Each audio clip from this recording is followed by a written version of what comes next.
Our next speaker is Joe Ryan of JMR Consulting. Joe is a strategic HR executive with extensive experience in developing and implementing business and HR strategies in very complex environments.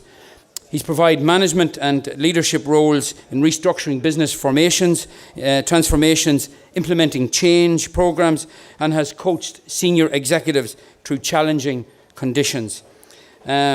He's worked with many multinationals, both here and in the US, in Johnson & Johnson, Gillette and Wyatt, just to name a few. And then last year he took the courageous step of setting up his own business, JMR Consulting, and now provides executive coaching and human resource consulting to clients and multinationals and indigenous companies alike. Will you put your hands together, please, for Joe?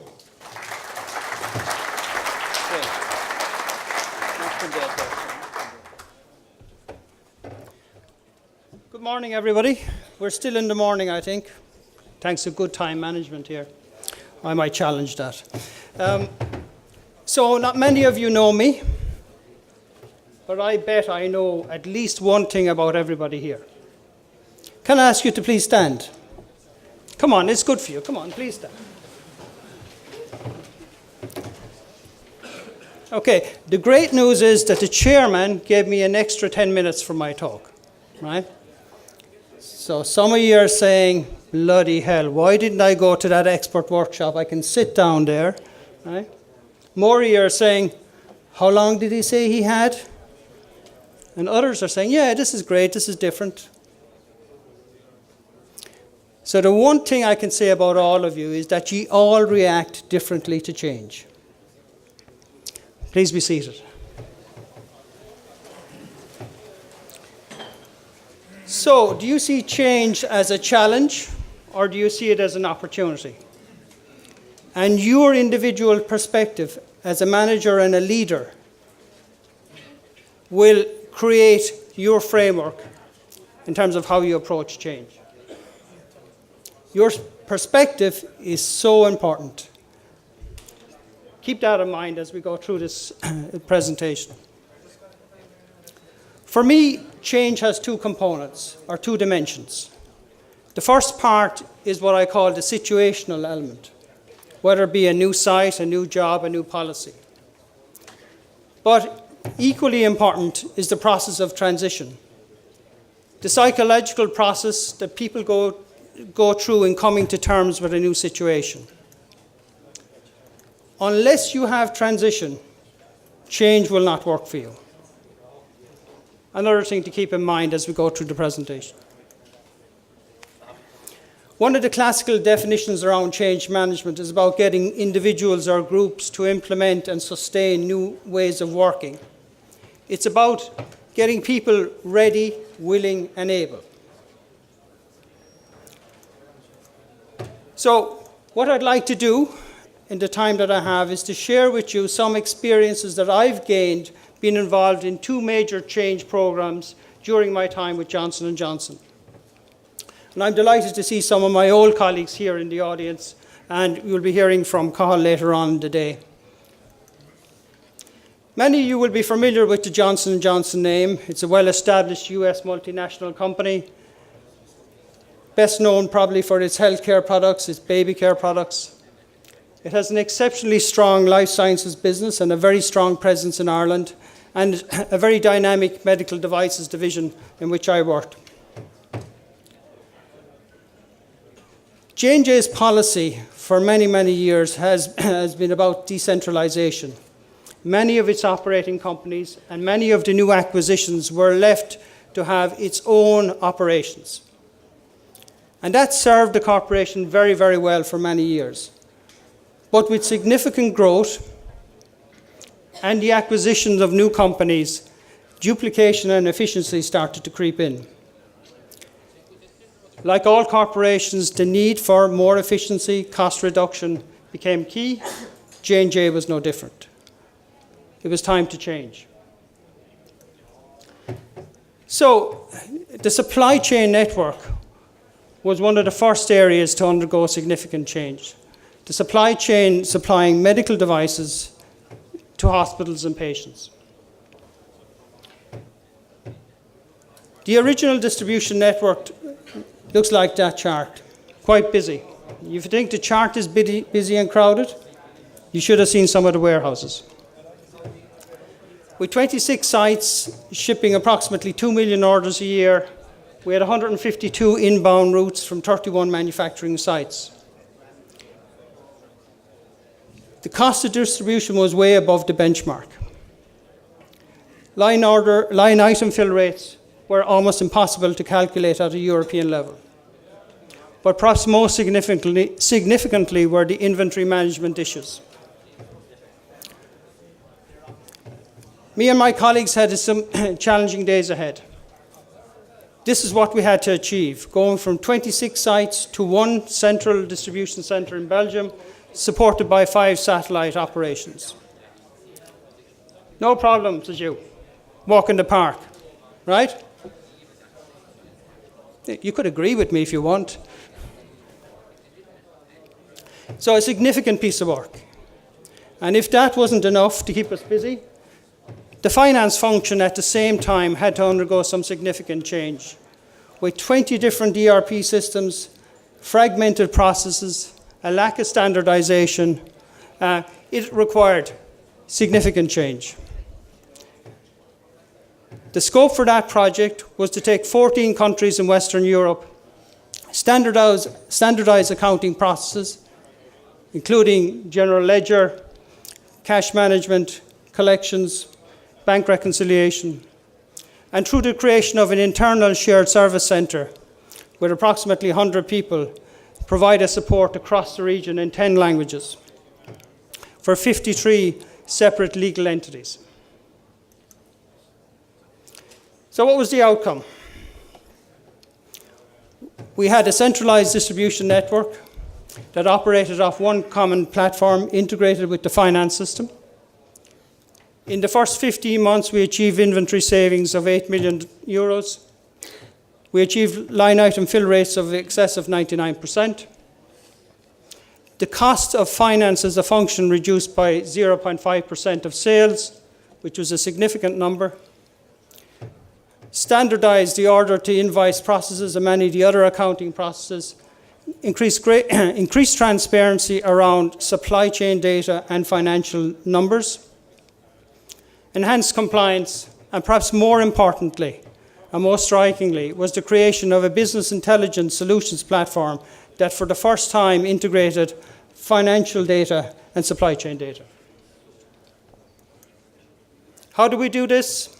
J&J employs a pretty comprehensive change integration model. It has 5 distinct stages. It talks about defining the future state or future goal, creating the environment for change, and then it's about planning, executing, and sustaining change. But the difference in the approach here is that throughout each of those stages, there are some significant levers to leverage along the process. They include leadership, engagement, systems, and measurement. And at each stage, each of these elements play a vital role in the process. So what did we learn? What can I share with you? A couple of things. First of all, despite the predictions to the contrary, the cultural and geographical issues were not the burning platforms. They were not the big issues. That's not to say that you don't take cognizance of them, that you don't recognize their cultural and geographic issues, but it shouldn't allow people to confuse their thinking. Major transformational programs, such as the 2 that I described, which were very, very significant, impacted on countries multiple times in a period of 30 months, very disruptive, requires resilience. There is no easy answer to it. It requires energy and it requires resilience and focus.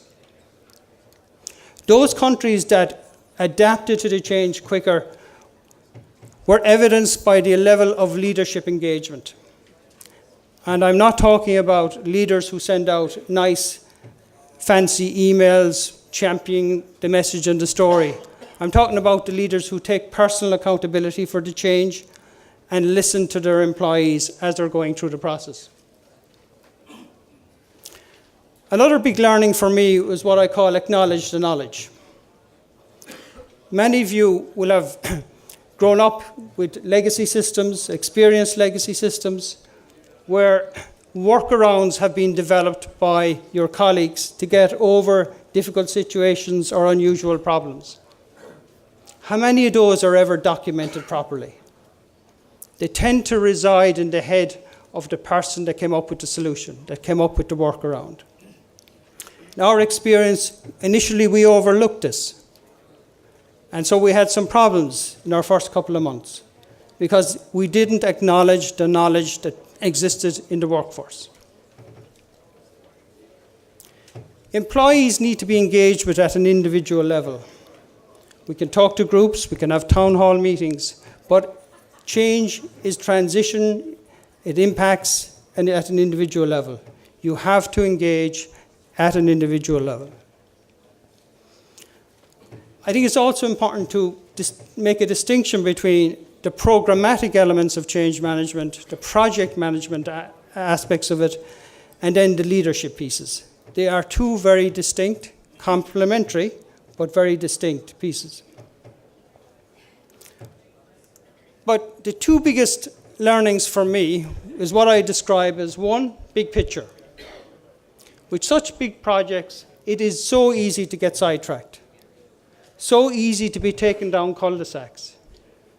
What's required is to stay focused on the future, stay to the big goal, keep the big goal in sight, constantly talk, constantly remind people where we're heading to.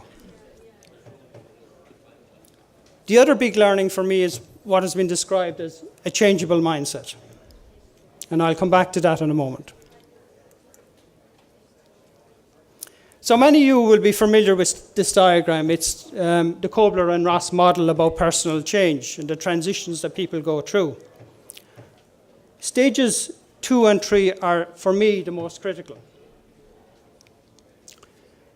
Stage 2 is all about resistance. Electrical engineers measure resistance in terms of ohms. In human relations, resistance is measured in terms of trust, or indeed, sometimes, the lack of trust, or the absence of trust. Those leaders, in my experience, who had created an environment of trust through being credible, practicing what they preached, engaging with their employees on a regular basis, they were the ones who quickly went through phase 2. People want to be led by leaders that inspire them. Not leaders that bore them, not leaders that dominate them. People that inspire them. And I've had the pleasure of, in my working career in J&J, being inspired by one or two very, very good leaders. I see one in the audience here today. So, taking the time at stages 2 and 3 is very important. We have a tendency to try and get over the resistance. Move on, move on, move on. But unless we truly get people into the transition stage, that resistance will reoccur. Exploration is about inspiring people, touching on their creativity at an individual level. Everybody can contribute. Everybody can have a level of creativity. As leaders, our job is to stimulate that creativity.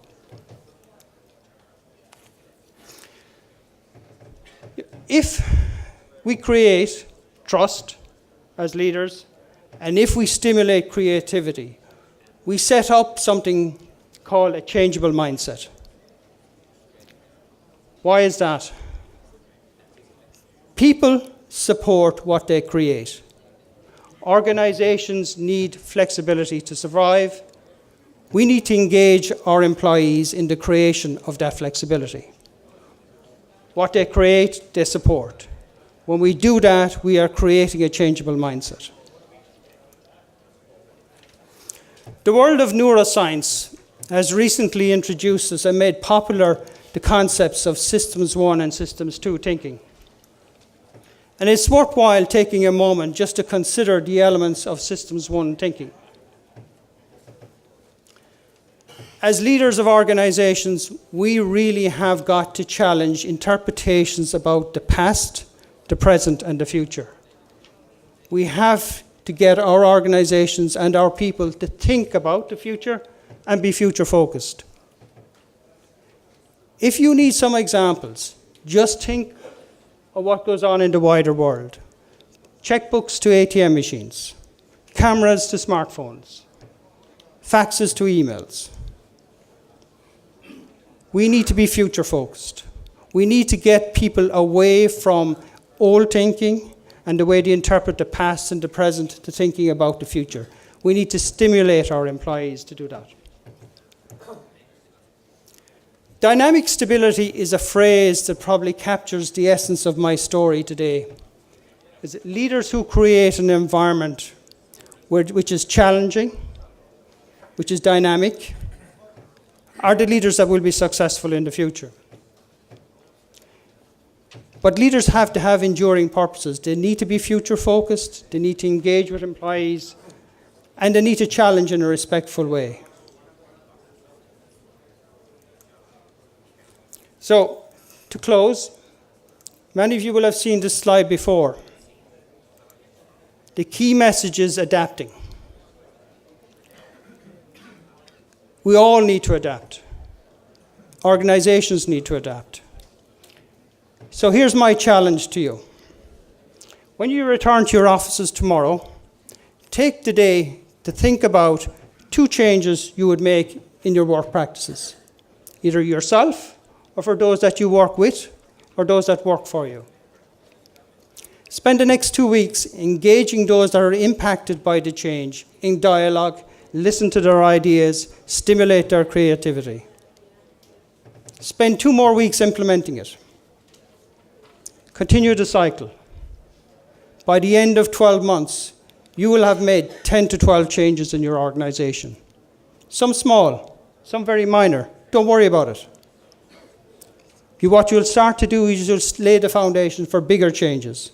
And in doing so, you'll have created a changeable mindset. That then is your opportunity. Thank you.